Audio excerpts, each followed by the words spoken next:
part 2 of the 1100s on the history wall.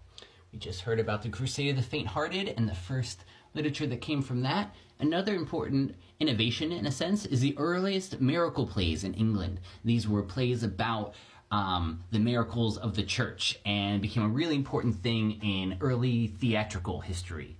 You have the First Lateran Council, which where the church got together to regulate clerical appointments between the church and Rome. And this also, for anyone into the history of the occult, the Knight Templars were recognized by the Pope.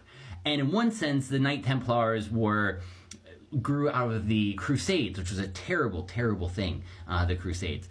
But the idea is that perhaps these Europeans learned from the Arabs about mystical occult practices. And this is what first led to that being infused into European society. Just like the theory that the first troubadours and romantic songs were actually taken from Arabic love poems, which were love poems to God. And so the idea of romanticism itself coming from the Sufis of the Islamic tradition, which is a fascinating idea.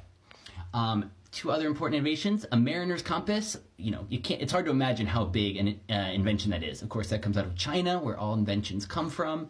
And another giant thing, scholastic philosophy develops. This is where you look at the old books and you put together what everyone else said to formulate your own ideas. In one sense, it's very limited because you're not doing any of your own research. You're just listening to Aristotle or whoever about things and drawing your conclusions from that. You don't do your own experimentation, which as a scientist drives me a little crazy, but so it goes.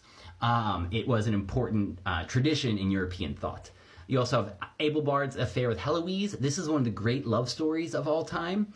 Lots of versions of this, almost like it got serialized. It's like the Marvel comics of its day. This is a personal hero, Omar Khayyam. So he wrote the Rubaiyat, which is an amazing thing to read, but he did so much more. He was such a man of many talents. He solved cubic equations by using conics. He created the current Persian calendar that is still in use, which is amazing. And he figured out the length of a year to this many decimal places in 1100. How crazy is that? So you also have the Second Crusade, which perished pretty quickly. You have an early alchemical work by Robert of Chesterfield. You have an early drug treatise.